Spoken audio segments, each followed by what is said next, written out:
Welcome to Storytime. Enjoy with me. Frozen Pizza by Antoinette Moses.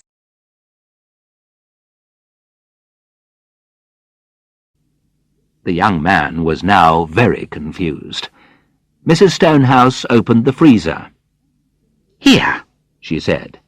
"Everything you could want." The freezer was taller than the young man. Inside were boxes and boxes of frozen pizzas and ready-cooked meals. They filled all the shelves.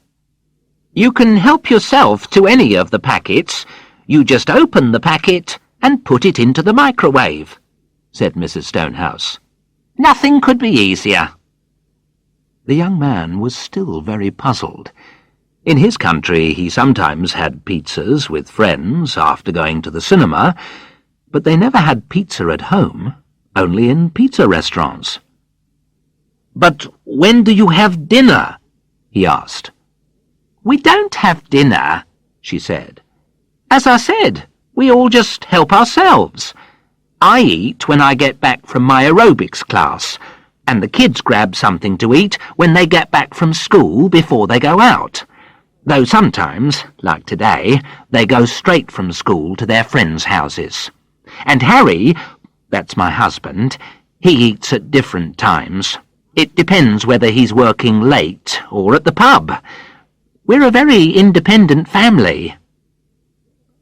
I was right, she thought. In his country it must be very different.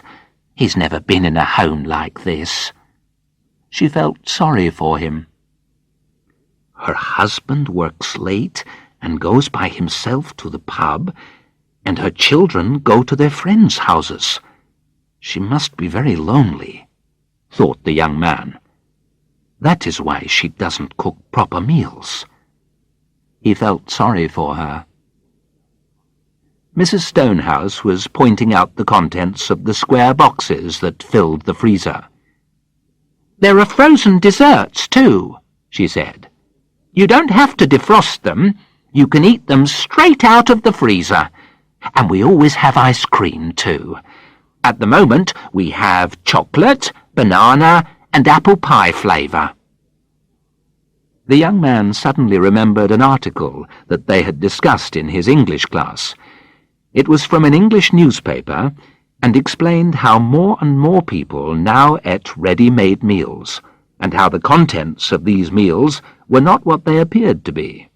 So that if the packet said fish, you would not find an actual piece of fish inside, not like you would buy in a market, but bits of different fish squeezed together.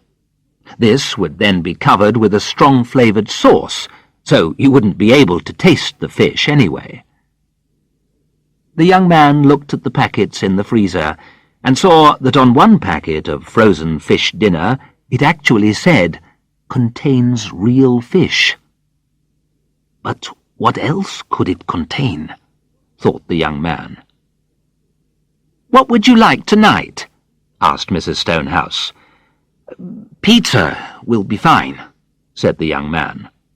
"What kind of pizza?" asked Mrs. Stonehouse. There were so many kinds of pizza.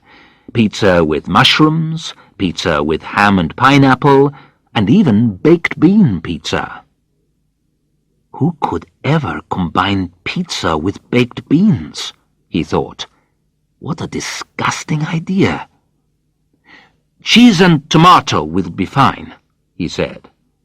"Are you sure?" Mrs. Stonehouse asked. He's obviously never had such a choice before, she thought. It must be wonderful for him to come here. "What about mushrooms and olives with cheese and tomato?" she suggested. "Yes, thank you," he agreed. "Fine," said Mrs. Stonehouse, taking a packet out of the freezer. "Now, do you know how to use a microwave oven?" The young man admitted that he had never worked a microwave before. So Mrs. Stonehouse put the pizza inside the microwave and showed him how to set the timer. "When it goes ping, that means it's ready," she said. "So, Now you're one of the family. All you have to do is come in and help yourself. You don't need to ask me." She walked out of the door. "Enjoy your pizza," she said. The young man found a knife and fork in a drawer. He put them on the table. Then he heard the microwave go ping. He opened the door carefully, and using a cloth so that he didn't burn his hands, he took out the plate. The pizza was awful. The base was soft and tasted of nothing, and the sauce was too sweet. The olives and mushrooms had no flavour at all, but he ate it anyway because he was very hungry. "How can people eat like this?" he thought. It was horrible to eat alone with nobody to talk to. The room was so bright, it was more like a hospital than a home. He felt quite miserable. He washed up his plate and his knife and fork and went to his room. Later he heard doors open and someone went into the kitchen. He heard a ping. Then whoever it was climbed the stairs and another door opened and shut, and he could hear loud music and the sound of a television. "They all live by themselves," he thought. "How very strange. They don't talk to each other, and they don't even meet up for dinner." He had never thought much about food before. At home it was cooked by his mother. It was put on the table, and he ate it.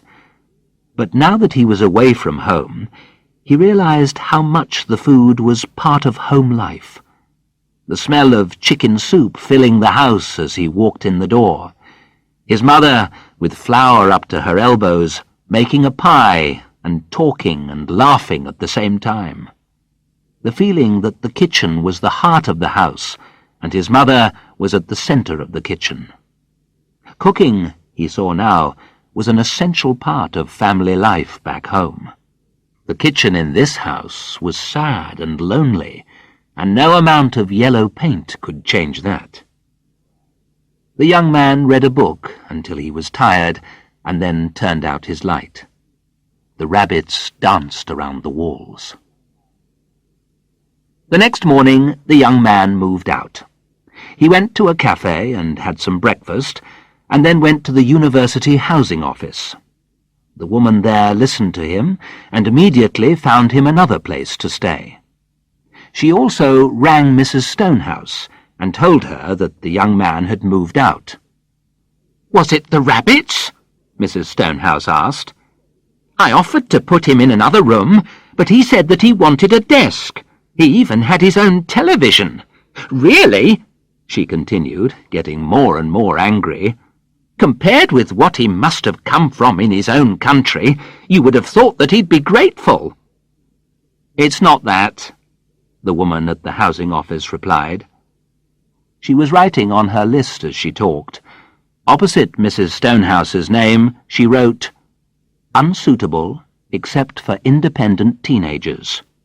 Note, no conversation practice, no home meal, frozen pizza." The end.